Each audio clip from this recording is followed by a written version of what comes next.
Hi, I'm Govier Go Home, and this is probably going to be the hardest video I've ever had to make. It's about grief. Grief and dealing with loss and how to overcome that loss and move forward. And we're going to do that through model railroading.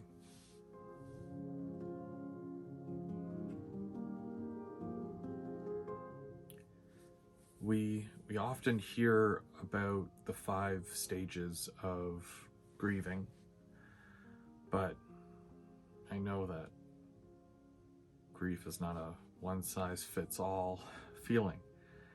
It affects us all differently, and depending on what you're grieving about. It could be loss of a family member, a friend, a pet. There's many different types of grief, and normally I'm a lot more cheerful than this, and for that I apologize. I pride myself on making uplifting content, positive, just mostly about the hobby. But when those feelings take over and sadness strikes, whether it is grief or if you're suffering from depression, which I know a lot of people are, it's really hard to move forward. It's really hard to focus on the things that you love doing. And I hope that with anything I do here today or talk to you about, I hope it helps. I hope through conversation we can all move forward together. Let's start from the top.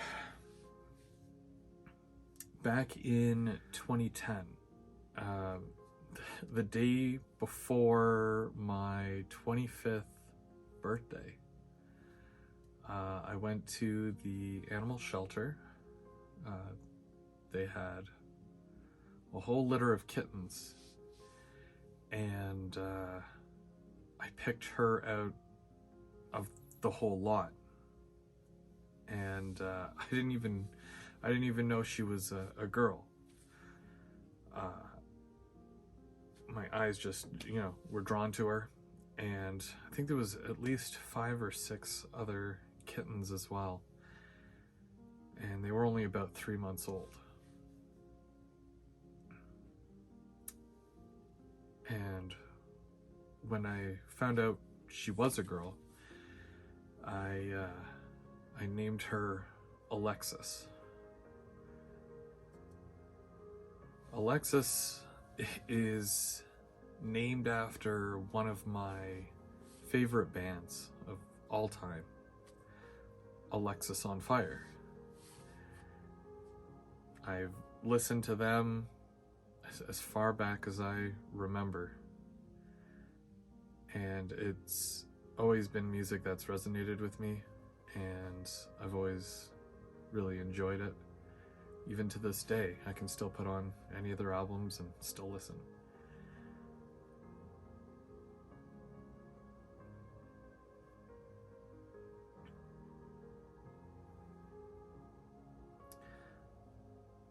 Alexis, I changed the spelling of Alexis. I made it with 2 I's. Apparently it's Estonian, which it's Latin. It's in Latin script, which basically means helper, defender, which is it's perfect for who she is. I was living in Brampton at the time, moving around, and it was before I even had kids, before I even met my wife. It was just me and Alexis. I eventually met Stephanie, and we moved in together, and we became a little family, just the three of us. And we moved out of Toronto and we moved to Ottawa. She came with us, obviously. And we got engaged and she was there for that. She was even there when we brought home our oldest son, our first son, Landon. I sat him down in his carrier and Alexis went right up and sniffed him. She didn't like what she smelled, but she gave him a shot. Welcomed him into the family. So now Alexis had a younger brother. And a couple years later, we had Riker. They're 3 years apart, and Alexis was 3 when Landon was born, my oldest. So, having 3 kids 3 years apart. That's how I always treated her. I treated her like she's my child, you know? She's a part of the family. A lot of people will feel that way about their pet, no matter what type of pet you have. It's part of the family. Fast forward 10 years, and we're living here. You see her on almost every video that I post. You hear her in the background of every live that I make, always wanting to make her presence known. I think that's why it seems so quiet now.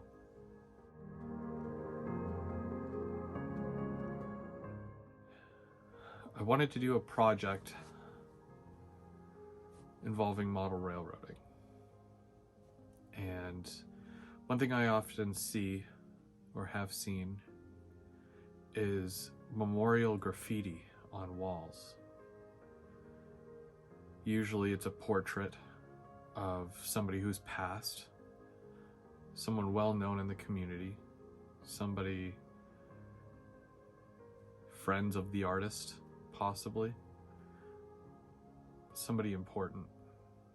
And to me, Alexis has always been that person. She's important to me. She's part of my life. So I wanted to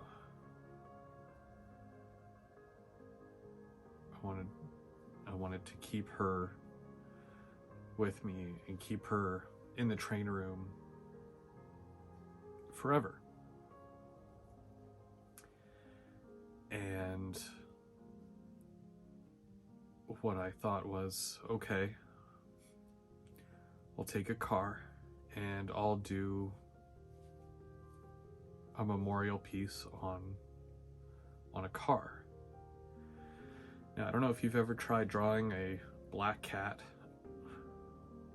or tried painting a black cat. It's not easy. And I'm not professional in any way, but I wanted to do my best, and I wanted this piece to be a representation of how I felt and how I'm dealing with things and how I'm going through something that is life-changing, and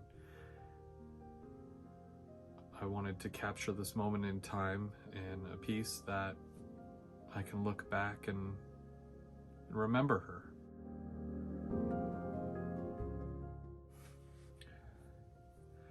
I remember one of the first times that I had some friends over to run trains. We were at the old house, and I think I did the broadcast on Facebook because the whole YouTube thing, doing lives on there wasn't something I had done at that time. But she got up on the layout and she threw up all over my HO scale KFC model. I was out of the room at the time, but I came back and the guys pointed it out, and I was like, yeah, that's embarrassing.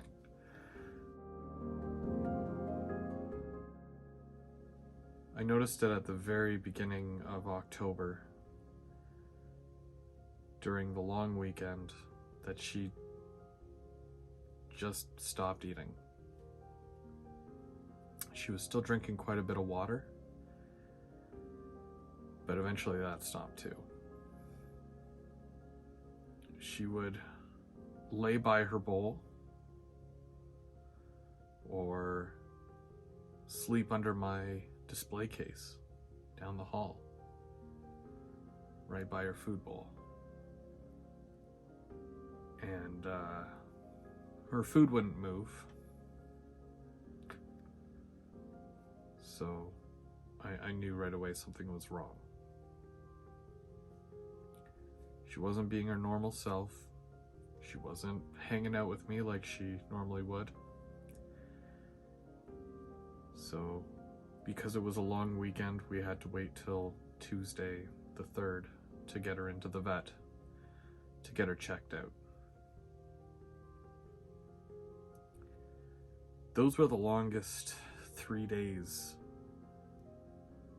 of my life.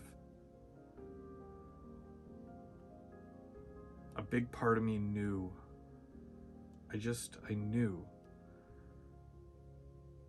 that this was one of those situations that we weren't gonna make it out of. And the entire time leading up to that appointment at 2 o'clock on the Tuesday, for the 3 days that she was down and out, I was preparing to say goodbye. I believe they call that anticipatory grief, where you know it's gonna happen and you're mentally preparing yourself for what you're gonna have to deal with for the days going forward.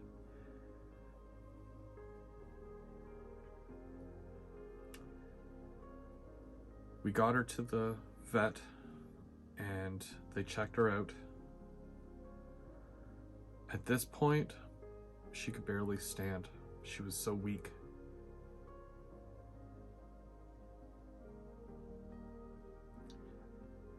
They made a list of possibilities as to what could be wrong with her. But they narrowed it down to kidney failure,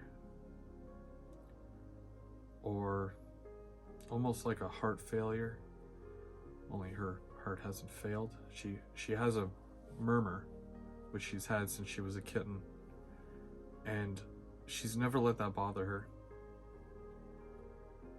But I knew after the tests that they had ran, it was a situation where we bring her home and let her live out her remaining days suffering.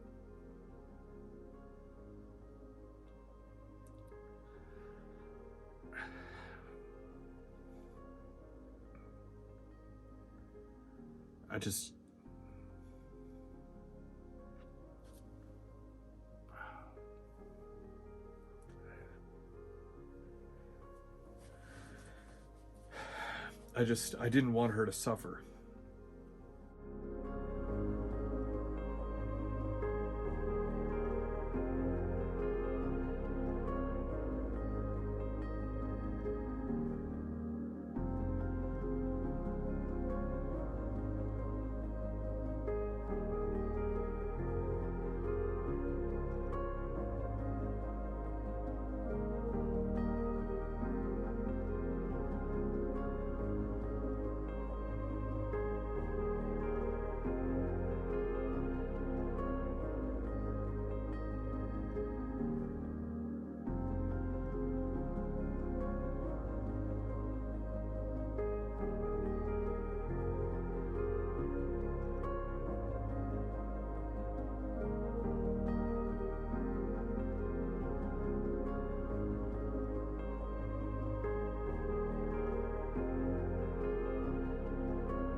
It's okay to be sad.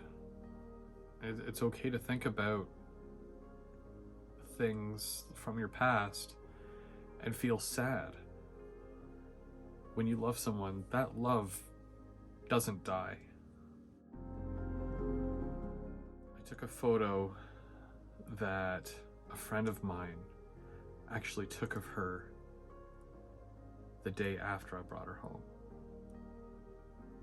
It was on my 25th birthday. I had a party and I wanted to show everybody my new kitten. And my friend had captured that moment.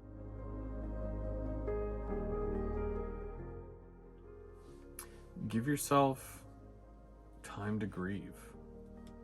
There's no time limit on this. Spend time with your family.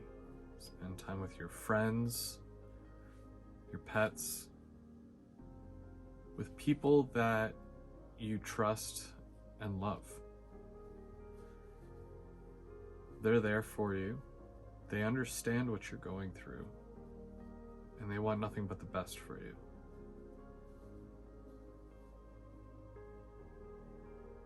Keep working on your hobbies. Keep moving forward. Even though it might be hard at first, but just remember, they're always going to be with you. In here and in there.